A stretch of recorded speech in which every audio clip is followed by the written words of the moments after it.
Aircraft debris litters the frozen ground north of the Arctic Circle. You know this is going to be bad. A 737's just gone down at Resolute Bay. We kind of looked at each other in disbelief. A crash at this latitude is almost always a death sentence. This is my first plane crash. An incredible coincidence gives a handful of survivors a fighting chance. There are survivors. Repeat, there are survivors. To arrive on scene an hour after the accident was just unbelievable. The big question now, what caused one of northern Canada's deadliest air disasters?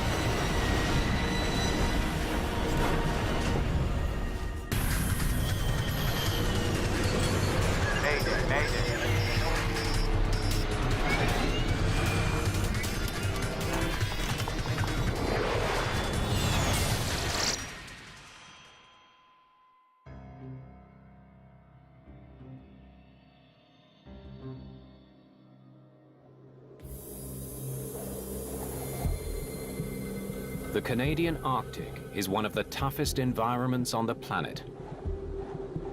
Winters here are brutal, 8 months long, with temperatures plunging to -40 degrees Fahrenheit. Even now, during the long days of the Arctic summer, the average temperature is barely above freezing. The land is well above the tree line. It's very barren. There's nothing on it. There's no tundra, no plants, it's just sand and rock. There are no roads to this part of the world. Virtually the only way to get here is by air. And when a plane crashes in the Arctic, anyone who survives the impact has next to no hope of a quick rescue. They may face hours or days battling the elements, and they may not make it. It could be quite challenging to actually get to the site, and it could be a matter of 24 hours or longer before you could get response in there. Fortunately, today, no one has to wait that long. All right, guys, exercise over. Everybody come on in. Take a break. This crash site has been meticulously staged. It's part of a massive military exercise held each year in Canada's high Arctic. Operation Nanook. This year, it's a simulated mid-air collision. The scenario, there's some lacerations and some bleeding, complete with mock survivors, is designed to help rescuers and air crash investigators prepare for a real aviation catastrophe. Operation Nanook in 2011 was intended to simulate a major aircraft incident in our north. The Canadian forces had the lead in cooperation with our northern partners, the Canadian Coast Guard, local fire rescue personnel. So it's been splinted in place. The Transportation Safety Board. Urgent, Pry 2. And also the U.S. Navy was going to be involved in this exercise. All right, hop to it, guys. Now, come on, time's ticking. Master Warrant Officer Greg Smith is a search and rescue technician with the Canadian Armed Forces. The scenarios that we set up, we tend to make them as realistic as possible. When you see something and it looks real, you tend then to act like you would in a real scenario. Today's exercise is taking place near Resolute Bay. Though the town is home to only 230 people, it's a major transportation hub for the high Arctic. Resolute Bay Airport is the only one in the region equipped with navigational aids for automated landing approaches. It has an instrument landing system, which is the mainstay of landing systems in all the southern airports. It's what all the major airliners use to land their aircraft. It's very accurate, very precise. Because Nanook is such a massive operation, the armed forces will be handling all air traffic control duties for the airport. CanForce 2 CYRB military, continue your approach. Visibility is 10 miles. One of the planes heading to Resolute Bay is an Air Force C-17. Military and medical staff taking part in Operation Nanook are on board, as well as investigators from Canada's Transportation Safety Board. I see that equipment list again. There's a lot of considerations that have to go into a deployment into a remote part of Canada's north. There's the logistics of actually getting there, and then once you're in location, surviving is part of the issue. You need shelter, you need heat, you need food and water. It's a vital training opportunity for the entire team. If the day comes where we have to use it for real, those exercises, those lessons, their identified lessons learned, will pay out in dividends. CYRB military, this is First Air 6560. There's also a commercial flight approaching Resolute Bay. First Air 6560, go ahead. CYRB military, ETA at Resolute 1643. First Air Flight 6560 is a charter flying passengers and cargo to the small community. Everything from fuel to household goods, appliances, to food, to mail is flown in. Without these flights, the community would run low on supplies very quickly. To accommodate all that extra cargo, the cabin of the 737-200 has been modified into what is known as a combi configuration. Which means they carry a combination of cargo and passengers on the same deck of the airplane. Among the passengers is geologist Nicole Williamson. She's traveling with her colleague Robin Wiley to do some surveying in the north. There are also two little girls on board, Gabrielle and Cheyenne. They're on their way home after visiting their father. Hi. Your glasses. Terry Audler is their uncle. They were very close, as close as sisters can be. They laughed together, they played together, they got into trouble together. The 737-200 left Yellowknife an hour and a half ago. It's due to land at Resolute Bay in approximately 30 minutes. Wind 180 degrees at 8 knots. First Officer David Hare studied business before setting his sights on aviation. He joined First Air 4 years ago. First Air 6560, copy, thank you.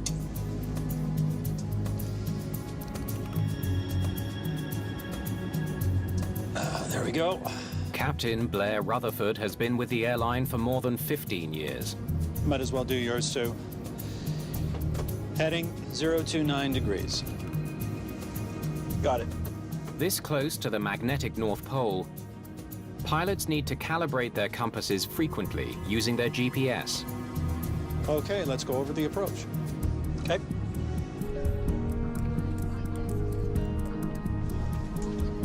Do you want some help with your seatbelt? Okay. All right. I'll be up here with you. That's fine. Altitude alert set to 2200. Because of the heavy fog, the crew will be relying on their autopilot during the approach. Checklist complete. Autopilot set. This way, they don't have to worry about lining up with the runway visually. The computer will do all the work until they're ready to touch down.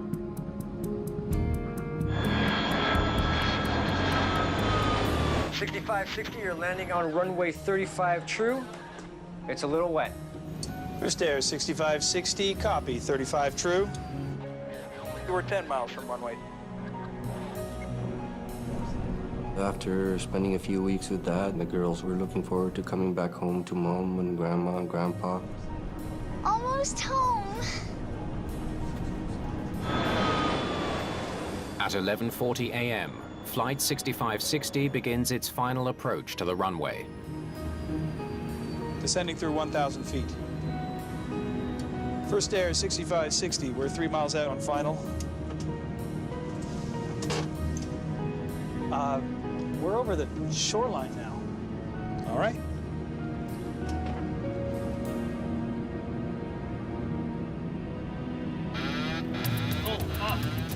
The sound of an urgent alarm fills the cockpit. Go around, go for it. It's the low altitude warning. To the pilots, it seems impossible. They don't even have the runway in sight yet. Go around! Go around thrust. The captain decides to abort the landing, but it may be too late.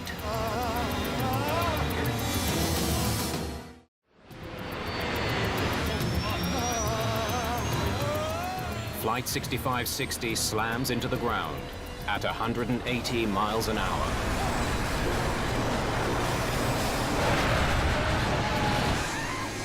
The plane skids across the crest of a hill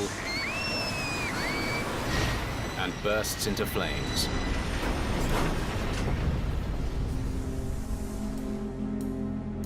When the ground support personnel lost communication with this aircraft, they knew it was on a final approach. They were not speaking to the crew anymore.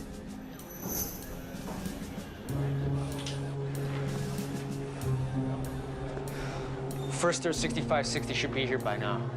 You gotta be kidding. Try them again. Did people believe that aircraft had crashed? You don't want to because human beings are involved.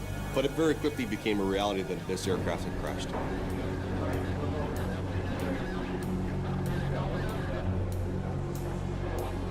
A 737's just gone down at Resolute Bay. No duff.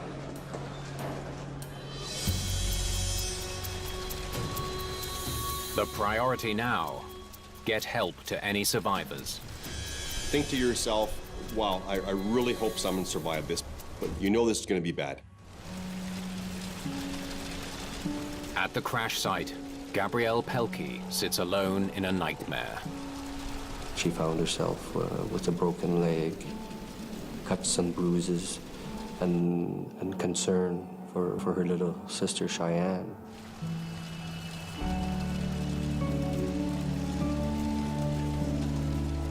Geologist Nicole Williamson has also survived.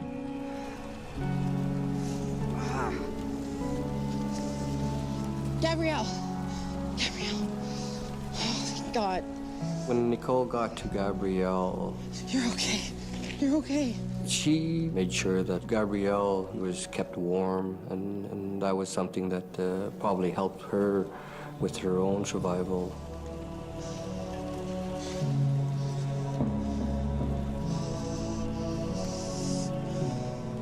This is my first plane crash. Yeah. Me too, sweetie. Me too. For Nicole to hear that from a child, it sort of brought home, you know, the innocence of it all. Okay. All right. Trying to survive at that moment, and it was a way of focusing on each other. As they stumble through the wreckage, they find only one other survivor, Robin Wiley. They managed to get to a location where they felt, okay, this is probably a safe location, and wait and hope for the best. The three survivors are suffering from shock and shivering in near freezing temperatures. If help doesn't arrive soon, they may die from exposure.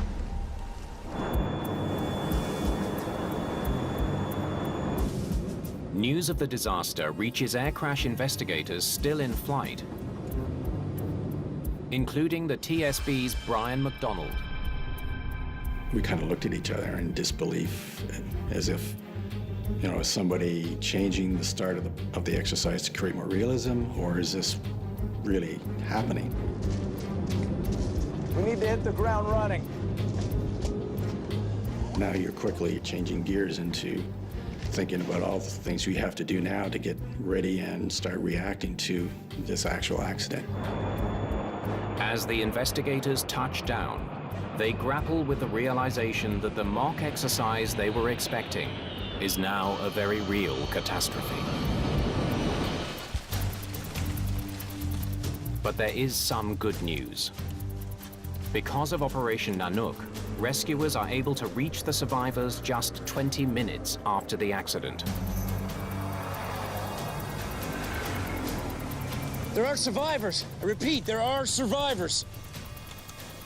Having been to several aircraft crashes throughout my 20-year career, shock would be an understatement that these people had survived. They didn't appear to have any life-threatening injuries, so we elected to fairly rapidly stabilize some immediate fractures, get them on some stretchers and get them down to a facility that could properly evaluate and treat them in an environment that was more stable.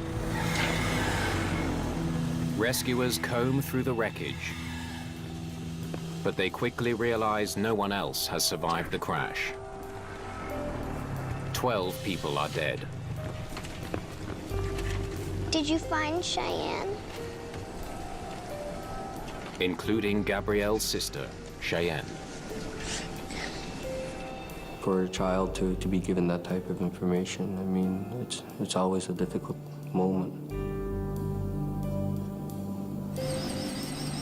This is one of the worst air disasters ever in Canada's far north.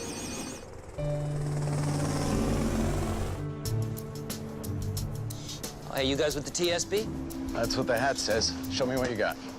It's up to investigator Brian McDonald and his team to figure out what happened. We're here. They came down here, 2 clicks east. Well, I'd like to get a team up there as soon as possible. And we're gonna need a space to work.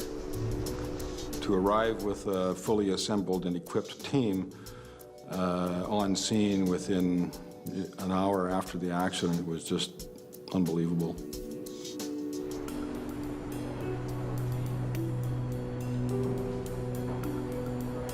I got pretty close to the runway. The plane has crashed into the shoulder of a hill a little more than a mile east of the runway.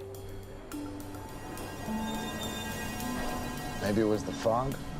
We knew that the visibility had been poor earlier during the flight, so we knew that the weather was a factor that would need to be looked into.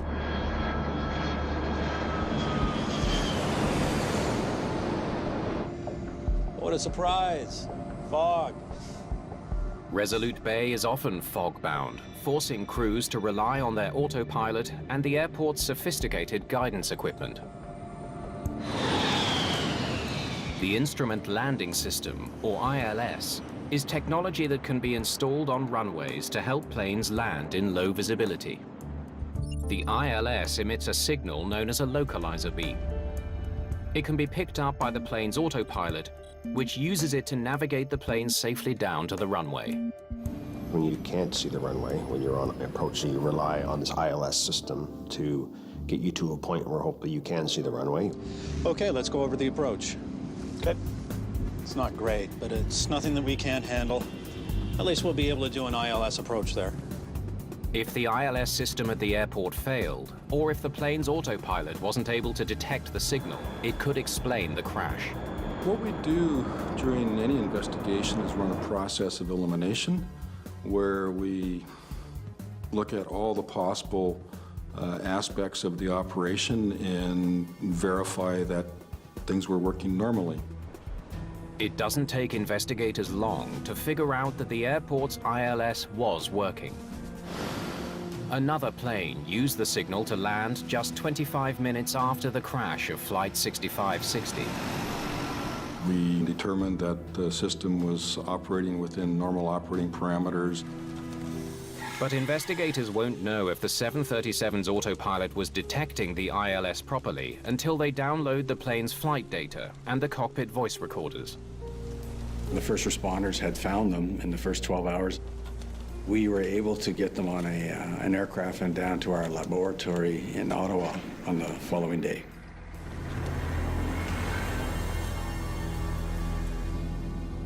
Meanwhile, Operation Nanook provides investigators with some unexpected data. So this will show us exactly what the radar recorded? Resolute Bay Airport is not equipped with radar, but the military had set up a temporary radar system to handle the increased air traffic for Operation Nanook. The radar data was crucial to the investigation because it provided us with the flight path for the aircraft, which we wouldn't have had otherwise. It's a lucky break for investigators. When they watch the playback, they immediately notice something very unusual. Where the hell are they going? The radar shows Flight 6560 was flying parallel to the runway, not lined up with it as it should have been.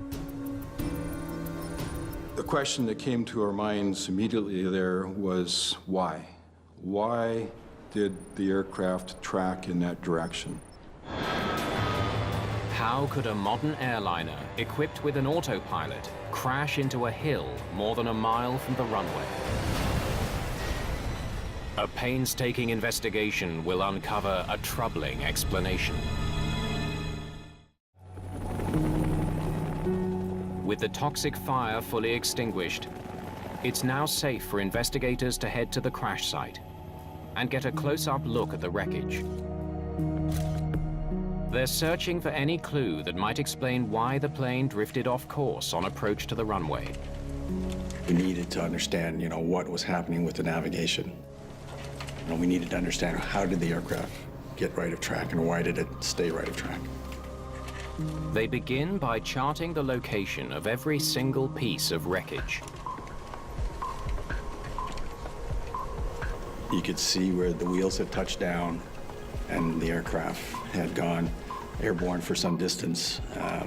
Bits of the aircraft had started to shed, and then it touched down again on the belly and came apart into 3 main sections. To investigators, the pattern of debris suggests a possible explanation for the crash. The wreckage seems to line up directly with a navigation tower called a VOR. When you draw a line between where the aircraft turns final and where the aircraft accident occurs, it's pretty much right at that antenna. Investigators wonder if the pilots locked onto the wrong beacon to guide their plane to the ground. The airport's VOR beacon transmits a radio signal which helps pilots find the airport. However, it's not meant to guide them onto a specific runway. For that, the crew must switch their navigation control so the autopilot can follow the airport's ILS frequency. You have an ILS, which has a beam that goes out, and if you stay right on that beam, not left, not right, but right on, it'll take you right to the center of the beginning of the runway. It's not great, but it's nothing that we can't handle. At least we can do an ILS approach there. If the crew programmed their navigation system to follow the VOR signal from the hillside antenna instead of the ILS signal on the runway, it would explain this tragedy. It wouldn't be the first time a pilot made that very mistake. There was a previous occurrence back in the late 1980s involving a Boeing 737, and in that instance they were tracking to a navigational aid very similar to the one located in Resolute Bay, rather than to the approach aid at the runway. If the pilots of Flight 6560 made the same error, the heavy fog would likely have made it impossible to see the hill until it was too late. But is there any way to know for sure if that's what happened? Investigators hope the plane's cockpit voice recorder can provide the answer. All right, let's see what these guys were thinking. The TSB's John Stewart is an expert at analyzing crew conversations captured on voice recorders. The cockpit voice recorder was going to tell us what was going on inside the cockpit. What could they be seeing? What were they listening to? What were they talking about? And so I can understand their view of the world and how they were making decisions. Flaps 5. Flaps 5 selected. Initially, it doesn't sound like anything is wrong. Checklist complete. Autopilot set. Localizer alive. Glide slope alive. The first officer acknowledges the autopilot is locking onto the airport's instrument landing system. Oh, sounds like they were following the ILS signal, all right. The words glide slope alive confirm that the autopilot is homing in on the correct signal, the runway's ILS, not the VOR beacon from the hillside tower. And from the cockpit voice recorder, we knew the crew was flying the ILS approach. So we're conclusively able to determine that where they ended up was not related to that beacon. But they still have no idea why the plane drifted dangerously off course. They listen for more clues. What they hear is stunning. GPS has us going off to the right.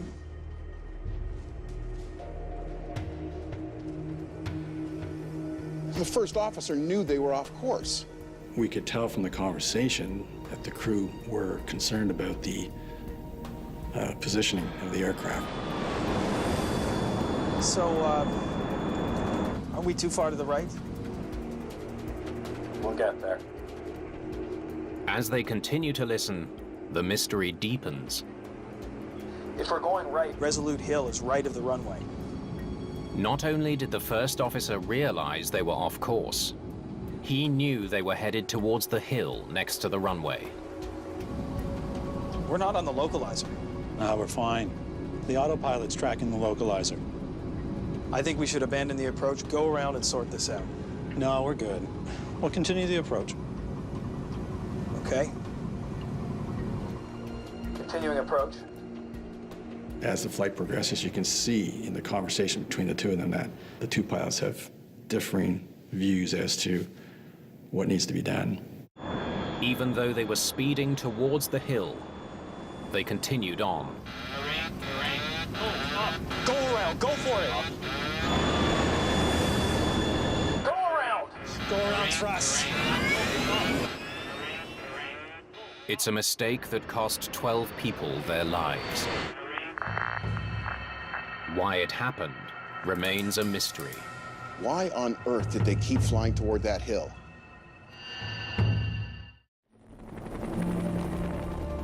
The crash of First Air 6560 has touched the lives of nearly everyone in the tiny community of Resolute Bay.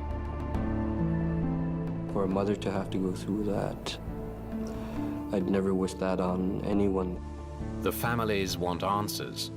There's a tremendous amount of pressure on everybody involved to find out any information. We wanted to know what happened. The wreckage tells us they were off course. They're flying parallel to the runway. And the CVR tells us they knew it. So far, the investigation into what caused the crash is only raising more questions. Why was it that corrective action came too late? Autopilot set. Localizer alive. Glide slope alive. Investigators know that the ILS beacon the pilots were tracking should have guided their plane all the way to the foot of the runway. They need to figure out why that didn't happen. This is what we've got to go on, so let's see what the data can tell us. We had the downloaded information from the flight data recorders. They hope the plane's flight data recorder will provide them with some answers. Okay, pitch up 2 degrees.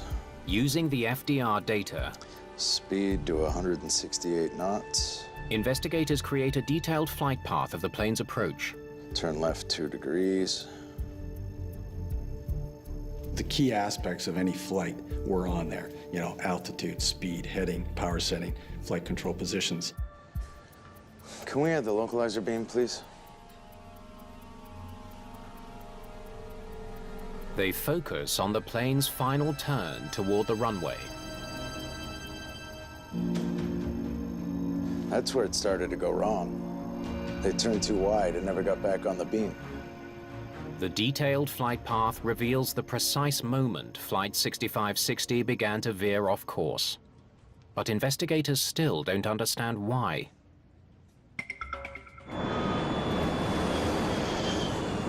They know the autopilot system was working properly. The flight data recorder indicated that the autopilot was operating throughout the recorded portion of the flight. Autopilot set. To carry out an ILS landing, the crew should have set their autopilot to a mode called VOR Loc. Localizer alive? Which is exactly what they seem to have done. We were struggling with trying to understand, you know, how did the aircraft get off course if it was properly tuned in, switches properly set up, crew is following their processes down to do an ILS approach. Investigators are at a loss to explain how a properly configured, functioning autopilot steered the plane off course. Until they take a closer look at the flight data. Let me just see the control wheel inputs. So the turn started out okay. Nice and smooth through here. Definitely the autopilot in control. We could determine that the turn was initiated by the autopilot. And then there was a change in the technical information that would indicate something happened in the turn. Something changes right here. These jagged corrections have got to be human. They must have been flying on manual. For some reason, it seems the autopilot switched to manual mode partway through the final turn. In this new setting, the autopilot was no longer guiding the plane to the runway.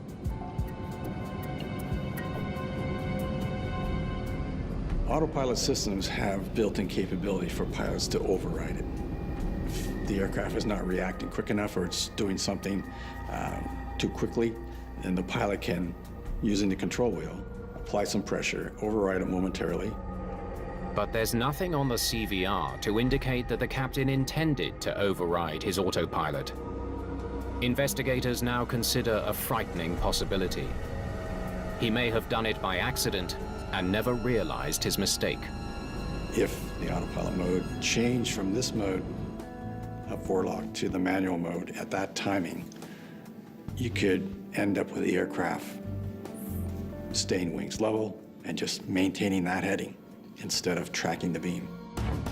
Investigators can see that at the exact moment the autopilot stopped guiding the plane to the runway, there was a slight bit of pressure on the captain's control column. Just enough to switch the autopilot from the fully automatic flight mode into manual. We believe it was likely an inadvertent pressure on the wheel. Perhaps someone was leaning over to check something or reach for a publication. It's not a lot of pressure that's required. With neither the autopilot nor the crew steering the plane toward the runway, the wind pushed it further and further off course. The autopilot wasn't locked in any longer to the localizer beam, but was maintaining wings level and that heading. And so the wind did the rest. The finding is another small step towards understanding this accident. The big question now, if the pilots knew they were flying off course. So, aren't we too far to the right? Why didn't they do something about it? We'll get there. The crew was aware that they were off course. The challenge for us was to determine why the captain continued the approach. Descending through 1,000 feet.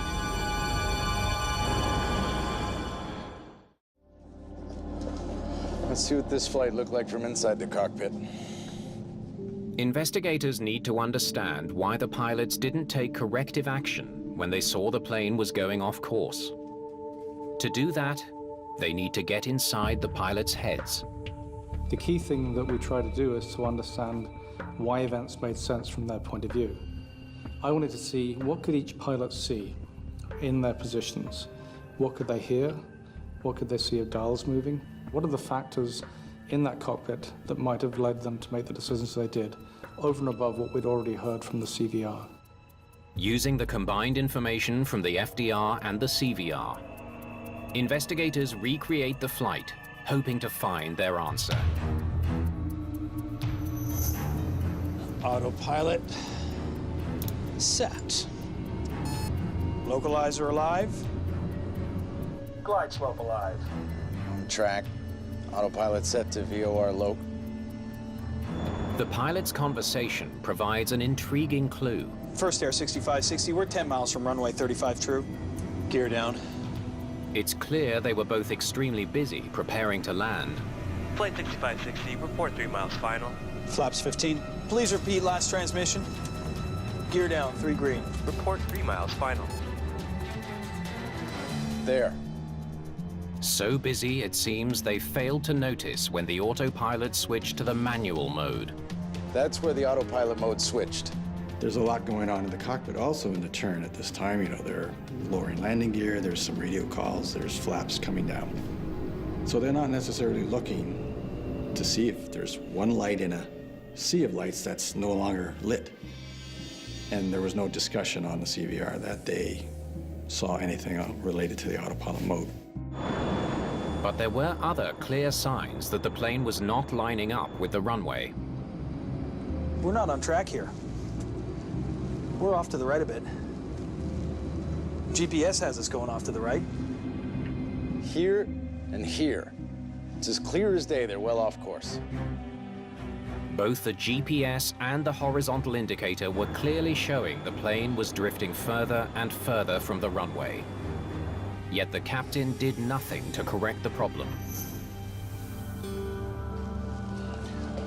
Okay. What's he thinking? The answer to that critical question is finally revealed by the FDR data. His compass is drifting. He's off by about 17 degrees. An inaccurate compass reading gave Captain Rutherford the impression that his plane was flying back towards the runway. The captain had a perception that they were on a correction course back towards the localizer beam instead of actually what they were doing was paralleling. This far north, a pilot should recalibrate his compass frequently. That's because a compass will always point to the magnetic North Pole, not to the geographic North Pole, two different points on the globe. The further north you travel with the compass, the more inaccurate the compass is. Pilots have to use their GPS to get the true heading and adjust their instruments. There we go. Might as well do yours too. Heading 029 degrees. Investigators only hear the pilots recalibrate their compasses once during the flight, but not on final approach. The two compasses then drifted at different rates as they descended towards Resolute Bay.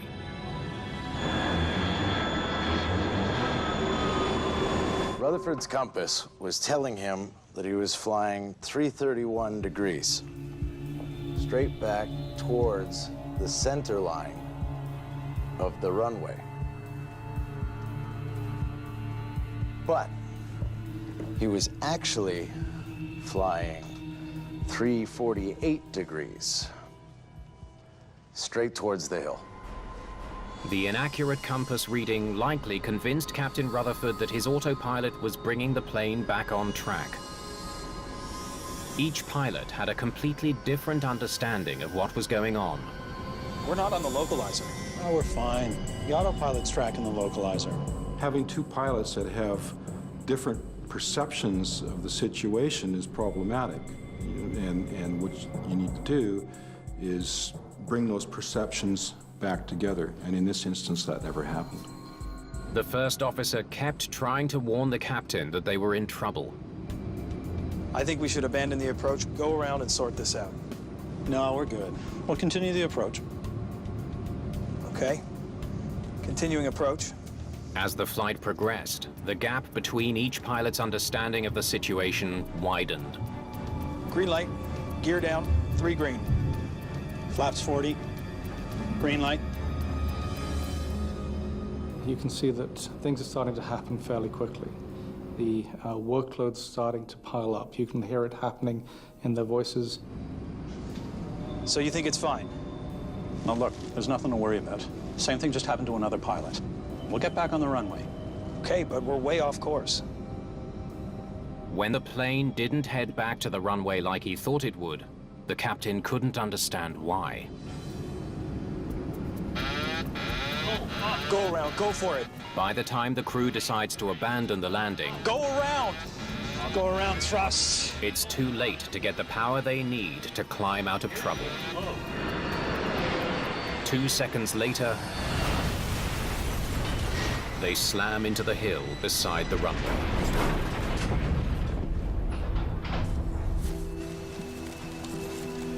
There were so many things that had to have happened for this outcome that if any one of those didn't happen, you wouldn't have had the accident. The mystery of the first air disaster is finally becoming clear. But there is one last question investigators must answer. Why didn't the captain listen to the one person who was trying so hard to warn him of the impending danger?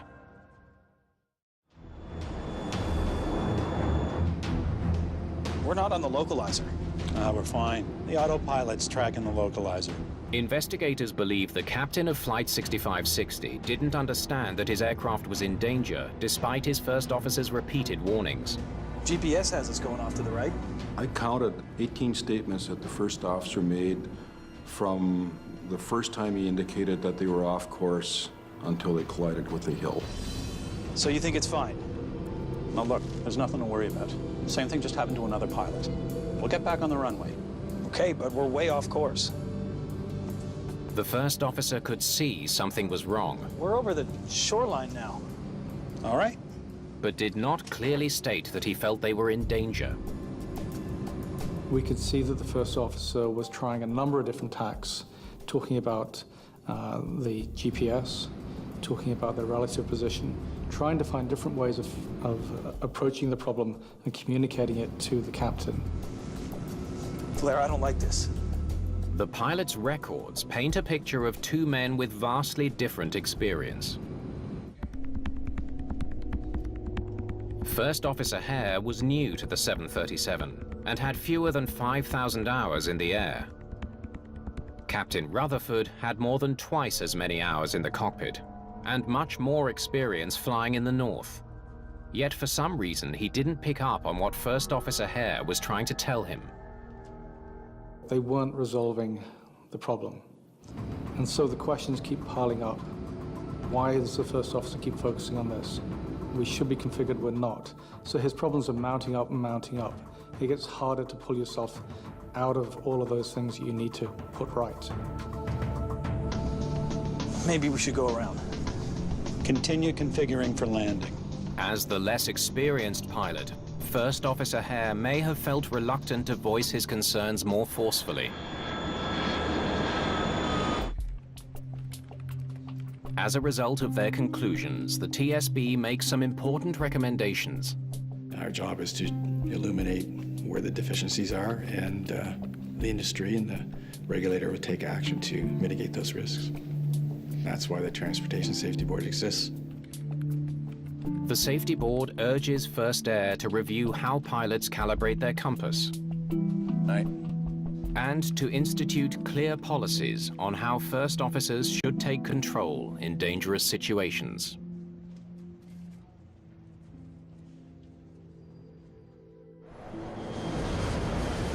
First Air made changes to their crew resource management training, when and who can call a go-around, how they deal with unstable approaches. They've made changes to maintenance procedures. And so there's a fair bit of safety action that First Air has taken. The crash of Flight 6560 brought terrible grief to Canada's north. But there is one ray of light that continues to shine. Gabrielle Pelkey returned to school in the autumn of 2011. She's happy-go-lucky. She's still, I'd say, a star in her classroom. Geologist Nicole Williamson has remained close with Gabrielle, building a friendship that is helping the young student rebuild her life. She's coping quite well. She's an amazing little girl. Miracle.